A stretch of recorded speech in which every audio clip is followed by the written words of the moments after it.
معاشرہ کیسے تباہ ہو رہا ہے۔ اب فحاشہ عورتوں کا انٹرویو لیا جا رہا ہے، وہ کہہ رہی ہیں ہمیں ڈائمنڈس مل رہے ہیں، ہمیں اچھا کھانے کو مل رہا ہے، اچھا پہننے کو مل رہا ہے، اچھا گھومنے کو مل رہا ہے۔ گھریلو عورتوں پہ تو بڑا اثر پڑے گا، وہ تو کہیں گی کہ ہم تو سارے دن خدمتیں کر رہے ہیں، ہمیں کیا مل رہا ہے۔ نفرت ہسبینڈ کی، سسرالوں کی، سسرالیوں کے جھگڑے، تانے، تو پھر نا معاشرہ یہاں سے خراب ہو رہا ہے۔ آپ دکھا کیا رہے ہو ٹی وی پر، ٹھیک ہے نا؟ تو ایک 2 نمبر عورت سے ایک آدمی نے شادی کر لی، اس نے اپنی بیٹیاں بھی اس کے حوالے کر دی، شہر میں اس کو رکھا، اچھا بنگلہ اسے بنا کے دیا۔ اب وہ عورت نے کیا کیا، گھر گھر میں گئی، غریب گھروں میں گئی، لوگوں کو بتا رہی ہے اور ہاتھ سنگھا رہی ہے کہ دیکھو میں فش کھا کے آئی ہوں، میں تو یہ کھانے کھاتی ہوں، میں تو وہ کھانے کھاتی ہوں۔ اب غریب عورتیں ہیں، بہک جاتی ہیں کہ ان عورتوں کو تو اچھا کھانے کو ملتا ہے اور ہم گھر میں دال چٹنی کھا رہی ہیں، ہمارے شوہر ان کے اوپر میں انویسٹ کر رہے ہیں۔ اور پھر اس عورت نے کیا کیا، آہستہ آہستہ گھر میں ایک سیٹ اپ کر دیا۔ اب غریب عورتوں کو کھانے پینے کی لالچ دے کے ان کو اس راستے پہ لے کے آ رہی ہیں جس راستہ پہ نہیں جانا چاہیے نا، حرام ہے۔ تو پھر اس نے آہستہ آہستہ اس کی 2 بیٹیوں کو بھی اسی کام میں شامل کر دیا۔ ایک دن وہ آدمی جب واپس گھر آیا اچانک بنا بتائے، وہ ویک میں ایک بار آ رہا تھا، بزنس کرنے جا رہا تھا تو ویک میں ایک بار آ رہا تھا، تو ایک دن اچانک آیا، دیکھا کہ اس کی بیٹیوں کو 2 مرد ہیں برے طریقے سے اس کو ٹچ کر رہے ہیں۔ وہاں پہ کچھ دن کا پتہ چلا اس کو، وہ ہارٹ فیل ہو گیا، وہ مر گیا۔ تو پھر معاشرے میں پھر کیا ہوا، ایک عورت کی وجہ سے وہ 2 بچیاں بھی تباہ، اور اس ارد گرد میں جو عورتیں بیٹھی ہوئی ہیں ان کی بھی زندگی حرام، ٹھیک ہے نا، وہ اس کو آن لائن پہ لے کر آ رہی ہیں۔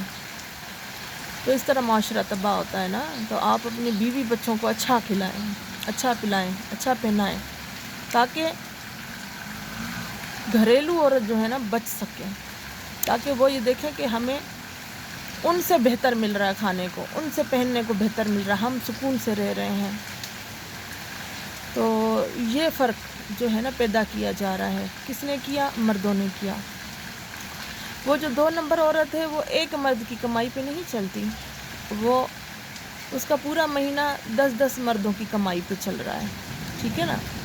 تو اگر آپ لوگ سمجھتے ہیں کہ وہ آپ کے ساتھ سنسیئر ہے تو ایسا ہو ہی نہیں سکتا۔ ان کے پاس 10 موبائل ہوتے ہیں اور سب سے ان کے کانٹیکٹس ہوتے ہیں، تو ان کی بڑی یہ جو ہے نا ایک بڑی مطلب بڑے پیمانے پہ وہ یہ کام کرتی ہیں۔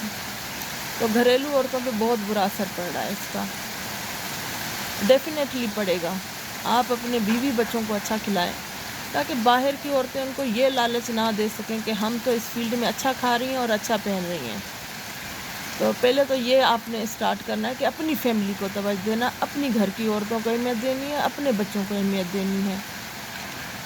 اور اگر آپ کے پاس پیسہ زیادہ ہے تو اپنے بچوں کو آؤٹ آف کنٹریز لے جائیں، بیوی بچوں کو گھما پھرا کے لائیں، تو اس طرح معاشرے میں بہتری آ سکتی ہے۔ ادروائز آپ کی اپنی بیٹیاں بھی پھر اس آدمی کی بیٹی کی طرح فضول میں ماری جائیں گی، ذلیل ہو جائیں گی، رسوا ہو جائیں گی، اور جس دن آپ اپنی آنکھوں سے دیکھیں گے تب تک آپ کا بھی اللہ ہی حافظ ہو جائے گا، یعنی کہ اس دنیا سے آپ بھی رخصت ہو جائیں گے۔ اگر آپ کا دل چھوٹا ہے، آپ برداشت نہیں کر، کوئی بھی باپ برداشت نہیں کر سکتا کہ اس کی بیٹے کو وہ اس حال میں دیکھے۔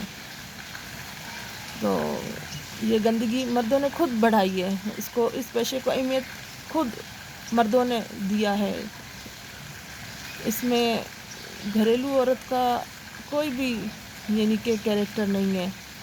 اگر وہ مسکین بنی ہوئی ہے، مفلسی میں گزار رہی ہے زندگی، پریشانی میں بچت کر کے گزار رہی ہے، تو یہ آپ کی خود کی وجہ سے ہو رہی ہے نا۔ یہ پیسے آپ اس پہ خرچ کریں تو وہ اس سے بھی زیادہ پیاری لگے گی، جو آپ کو باہر کی عورت نظر آ رہی ہے، فیشنیبل، جو ٹرانسجینڈر ہیں، خود کے اوپر جو چیزیں اپلائی کر رہے ہیں، خود کو ایک کمپلیٹ عورت بنانے کے لیے یوز کرتے ہیں، خود کو تیار کر رہے ہیں، تو یہ عورتیں بعد میں خود کو اسی طرح لگی رہتی ہیں کہ ہم اچھے سے اچھی دکھیں، مگر ان کے چہرے پر نہ نور ہوتا ہے نہ نسوانیت ہوتی ہے۔ بہرحال میں یہی کہوں گی کہ اپنی گھریلو عورتوں پہ توجہ دیں۔ یہ جو باہر کی عورتیں ہیں ان کو بھی یہی مثال دیں کہ آپ سے زندگی گھریلو عورت بہت اچھے طریقے سے گزار رہی ہے اور عزت سے گزار رہی ہے۔